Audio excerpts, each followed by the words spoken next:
Parce que moi, surtout avant de rentrer à Québec, tu sais, j'étais à ça, là, 1 minute avant, Jean-Tom était là. Jean-Thomas, j'allais le voir, puis il était dans je peux monter, ça, je peux te remplacer à Québec. On rentra, moi, Vince, puis Marc, puis je dirais, t'as vu.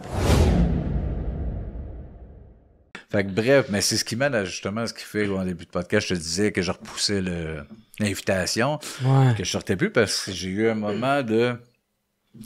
C'est probablement, oui, parce que j'ai pris, justement, j'ai été médicamenté, mais il s'est passé, j'étais là à Vegas, avec ma blonde, Marc-André, tout ça. Un peu, tu sais, un voyage de même, 4-5 jours. Là, j'étais une table de poker, puis tout allait bien, j'ai bien du fun. Puis là, j'ai eu un shutdown à la table. Je suis tout seul, en plus, les autres sont partis magasiner. Tout va bien, je suis en train de, je suis là, que les bonhommes à Vegas, puis tout, on est tout à la table. Puis là, à un moment donné, tout se met à fader, là, mais comme, style, là, je vais m'évanouir, clairement. Tout devient noir, puis je vais m'évanouir là, tout seul, à une table à Vegas. Puis finalement, je reviens, puis là, je fais, OK, tout de suite, je texte ma blonde, viens-toi peut-être à l'hôtel, j'ai commis un gros buzz, mais là, je pense que ça allait mieux. Puis là, ça me l'a refait. C'est quoi, c'était comme du stress? Tu te sentais pogné? Zéro, je me sentais pas. Je venais d'aller texter André de Chris, ça va bien, j'ai fait un coup de cash, j'ai du fun là-bas, puis... Fait que, aucune idée d'où ça vient, mais ça m'a fait, tu sais, ça 2 fois back-à-back. Fait que là, il me restait 2 jours au voyage, mais j'étais juste dans... Je être chez nous. C'était probablement du stress. On était en réno à la maison. Mes 2 gars, c'était la première fois que je partais en voyage puis qu'ils se gardaient tout seuls. Tout ça, tu sais, puis on est sorti le bout de pandémie où est-ce que, tu sais, moi, j'étais un gars déjà, comme je te disais, casanier, sauvage, tout ça. Fait que ça a accentué, en plus d'être isolé. Tu sais, le mot de la vie me faisait sortir, mais là, j'étais juste dans mon confort, tout seul dans mes patentes. Puis on avait aussi Rince Crème, qui est un gros succès, qui fait que je peux, à cette heure, dire non à plein d'affaires qui me faisaient sortir. Tu sais, à la limite, fuck you money. Ouais, oui, à peu près, tu sais, mais d'arriver à, OK, bon, ben là, on est correct en faisant ce qu'on aime, avec un semi-horaire de pré-retraité, tu sais. À la maison, on a 2 jours intenses, gérer inscrire, moi, à l'ordi, ça va, là, des heures à la maison de la programmation, puis c'est les gars qui montent, mais tu sais, tout gérer ça me va. Mais ça fait que j'avais plus vraiment à vivre des trucs sociaux. Fait que j'étais vraiment isolé, mais à vivre un succès. Puis, on dirait un relâchement de, OK, j'ai plus besoin là, de... Hey, Jeff, check-nous, y a-tu une pub, y a-tu...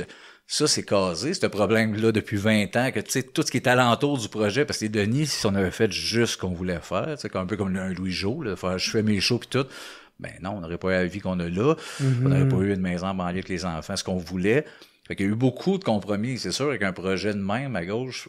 Puis ça allait avec l'énergie de la vingtaine, mais là, à 40 qu'on dirait que... Ouais, c'était un autre game, là. C'est quand t'en as plus besoin que tu fais, OK, finalement, à quel point que j'ai fait un paquet d'affaires que c'était pas ça. Mais tu sais, c'est pas grave, je suis pas à plaindre, là. C'est un beau métier, là, à quel point... il y en a qui ont des affaires plus rough dans la vie, mais fait que c'est une charge, fait que ça a continué, ça. Je suis revenu de Vegas, puis...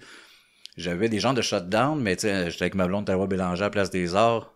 Après 4 tonnes, j'étais assis. Ça revient, ça. C'était cette affaire-là de, hey, je vais m'évanouir là. Est-ce que t'avais peur de t'évanouir ou tu sentais que t'allais t'évanouir? Je chantais, puis je me Moi, sentais... c'est souvent ça. C'est comme, j'ai comme plus peur de m'évanouir que de m'évanouir. Ben, peut-être que c'était devenu ça, tu sais. Que j'anticipais, c'est-tu ce feeling-là? Je me sens pas bien, là. Ouais, parce que ça me faisait ça, moi. Mais en 2023, je me suis senti quasiment de même un an de temps, là. À la maison, je chantais que si je me tombe, je me laissais aller, j'allais m'évanouir. Fait que c'est probablement un problème physique. J'avais fait tous mes tests, c'était pas physique. 0. Puis après ça, je vais voir un psy, ça avait pas l'air d'être tant ça. Fait que, mais il m'a quand même, j'ai pris une médication, qu'il a fallu que j'augmente, que je trouve finalement quelque chose qui fonctionne. On dirait que le cerveau me comprend pas, parce que pendant 20 ans, j'étais, on s'en calisse, là, voilà, au Centre Bell, puis le stress, je le gérais bien. J'avais un stress, mais j'étais toujours dans le fait, nos patentes. Front de bœuf, 0 stressé, 20, c'est une boule d'angoisse, puis c'était moi qui le, tu sais, tout le temps. Mais non, on traînait. T'étais le pilier. Ben oui, vraiment, mais là, j'ai 6 mois, puis en même temps, on avait le pic, 2 de nos plus gros shows, la Place des Arts, sold out, puis le lendemain, on faisait la première de Sous-Écoute à Québec. Puis ça, j'étais dans mon... Le plus à terre. Ouais, vraiment, vraiment à terre. Est-ce que c'est ça qui occasionnait ce stress-là que tu te poses? Tu sais, parce qu'à Vegas, c'était ça, tu pensais à tes gars, t'étais ailleurs. Ben, c'est ça, mais tu sais, pourtant, ça reste calme, j'étais capable d'y aller. Pendant la performance, ça allait, mais tu sais, pas tout le temps des bouts, je me sentais vraiment... Mais tu sais, des gros clashs physiques, fait que moi, dans ma tête, j'avais quelque chose physique là, qui marchait pas. J'ai repris du poids aussi pendant cette période-là, aussi depuis la médication, où est-ce que là, moins actif aussi à la maison, puis un peu plus de boire du vin. Fait que moi, tout est linké avec ça.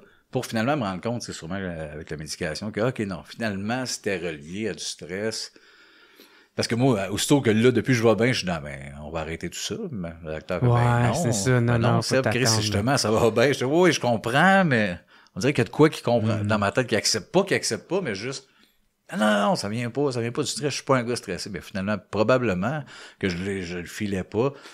Fait que c'était une année de marde, là, où en plus, j'ai perdu mon père cette année-là. C'était comme une grosse année épouvantable. En même temps qu'un succès que j'attends depuis une vingtaine d'années où on est libre, nos patentes. Là, c'est un peu que je te disais tout à l'heure. Là. Chris, ça n'a jamais autant bien été. Pourquoi je suis plus down? Pourquoi je suis plus down pendant que ça va bien? C'est ça, tout ça de... Chris, t'es supposé, là, tout va bien, réveille, puis... Tu sais, de la misère à faire, juste aller marcher dehors, être sans arrêt, puis ça t'amène dans un état de down. Ben, t'es en dépression, probablement, c'est un genre de dépression. C'est un peu ça, là, tu sais, quand que tout est un peu une montagne. Toute une montagne. Puis physiquement, je me sentais prêt, j'ai besoin de faire des siestes, j'avais fait ça de ma vie, fait que toujours des siestes, toujours à la maison, tu sais, isolé dans ma tête, puis là, aller faire un scrum. Bref, mais ça finit par se placer. Puis ça va vraiment beaucoup mieux depuis 2024, depuis un an. Tu prends-tu encore la médicamentation? Ouais. Encore, écoute, je vais essayer soit de diminuer, je vais en parler justement. Je vais faire le check-up avec la doc, je vois bien, on essaie-tu de... Bon, parce que t'es en train de revenir, là, de qu'est-ce que je comprends. Oui, moi je me sens... en train de revenir de ça. Oui, depuis un bout, tu sais, je me sens bien, mais tu sais... Je dis, mais peut-être je vais diminuer puis ça va me revenir, puis peut-être je prie que ça à vie puis je l'assume. Je vois ça, la médication, comme un gars qui a des lunettes, là, qui a besoin d'ajuster quelque chose. Moi-même, j'en ai pris. Puis moi, j'ai vécu quasiment exactement la même affaire que toi, mais sur d'autres choses. D'autres sphères de ta vie. Ouais, c'est ça. Des gens de shutdown. Mais quasiment la même affaire. Moi, pendant un bout de temps, j'arrêtais pas de parler que je voulais lâcher mon podcast ou que... Mais c'est parce que j'en faisais juste fucking trop, aussi. Tu voyais plus le bon. Man, moi, je faisais juste ça. Comme je te disais tout à l'heure, j'avais de la misère à dire non, j'en faisais trop, je prenais tout. Puis tu sais, le monde, peut-être, ils ne savent pas, mais moi, je fais tout de A à Z sur mon podcast. De la recherche, du booking, au montage, à l'animation, au marketing. Fait que, tu sais, c'est du stock en crise. Mais, non, je te comprends, là, que...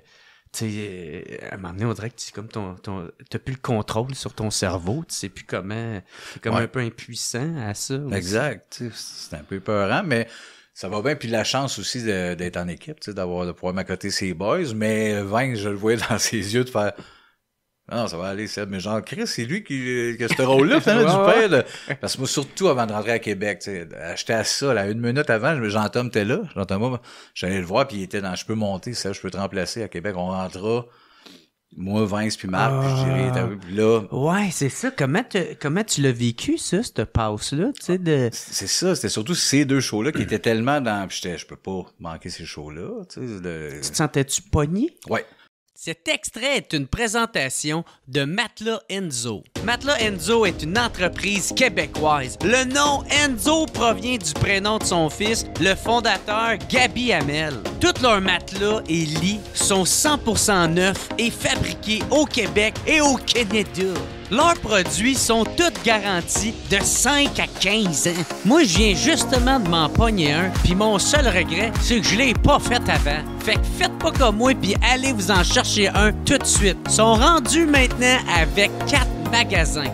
Victo, Drummond, Saint-Hyacinthe, Sherbrooke. Niaise pas, puis pour ton nouveau matelas, choisis Matelas Enzo.